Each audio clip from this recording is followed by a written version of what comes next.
games or what? Show me!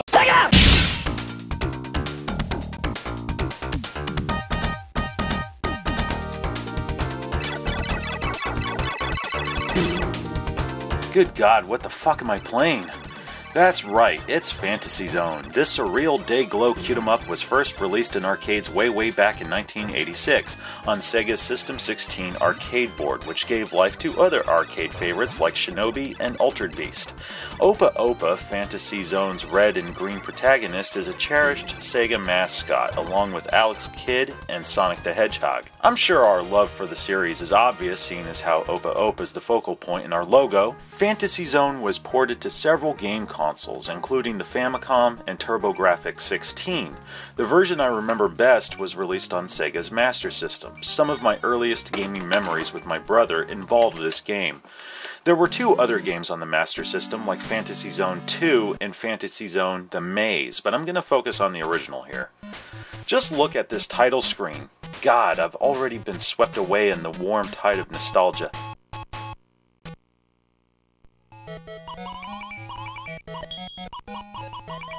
As you can see, the game plays a lot like Defender in that the scroll isn't locked. Opa-Opa can go left or right, destroying several bases while avoiding...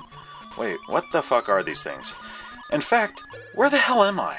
These visuals didn't faze me at all when I was little. Playing it again for the first time in almost 3 decades, I feel as if I'm in some sort of LSD-induced fever dream of Cronenberg proportions. I took a look at the instructions and... yeah, who's who and where's where. Colon? Sourtham? Batako?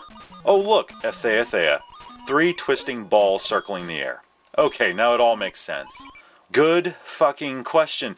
The evil Menons are aiming to take over Fantasy Zone by using misappropriated foreign currency to build their force. Your job to recover the coins and return the power where it belongs, so Fantasy Zone is safely protected. That sounds exciting, doesn't it? But really, what did you expect? This is Fantasy Zone, the key word here being fantasy. It isn't supposed to make sense, and who gives a shit? With most arcade games, the gameplay is all that matters. The story's just there. It's like garnish. Anyway, there's 8 stages, each containing several bases and countless enemies to avoid or kill. When you blow up a base, or the scissor monsters, or the bot tacos, you get coins. Once you've collected enough of them, a little balloon appears that reads shop. Here you can purchase upgrades either for your engines or weapons. You can even buy extra lives, though you can only purchase 1 per stage and the price goes up every time. One thing that sucks is that you'll blow some hard-earned coin on a weapon only to find out that you have it for a limited time. This isn't a power limit, mind you, it's a time limit. The timer starts as soon as you leave the shop, which is bullshit. Fantasy Zone's hard enough without that nonsense. Like so many shmups, we're talking one-hit kills. You only get 3 lives, not counting those you buy from the shop. On top of that, there's no continues. It doesn't matter how many coins you've collected or how far you've gotten. Once you lose all your lives, you're back at the beginning. You have no idea just how much that pisses me off. Thankfully, there's only 8 stages, so once you've played this a few hundred times, you can whip through the Fantasy Zone in 20 minutes or less. Still, you're gonna play this and die over and over again before you ever reach the final boss, unless you're some sort of idiot savant. Alright, after you take out all the bases on any given stage, you're given a boss. The bosses are weird. The first stage boss is a giant block of wood that spits snot at you. Then you have a boiling flask surrounded by atoms or what the fuck. This game is so fucking weird. The pastel-laden brash and glitzy graphics, the cheerful melodies, it's like nothing I've ever played before.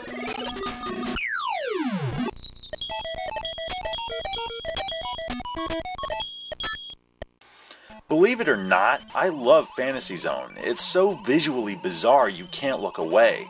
The music is memorable and catchy, as are the sound effects. The control is fairly solid. It requires some practice because Opa-Opa will slowly come to a halt after you've taken your thumb off the pad. That being said, Fantasy Zone is easy to pick up and play, and the response time is decent.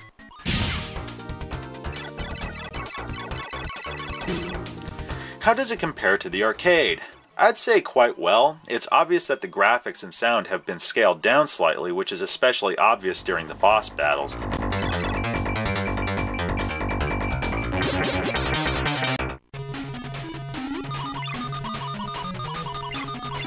background is a single scrolling backdrop on the Master System, yet the arcade had multiple planes, giving it a greater sense of depth and motion. The radar is absent and such, though it's no great loss in my opinion. Just to sum up, Fantasy Zone is an addicting, frustrating, highly entertaining little cute-em-up. It will test your patience, no question, but you'll have a blast tearing through this head trip.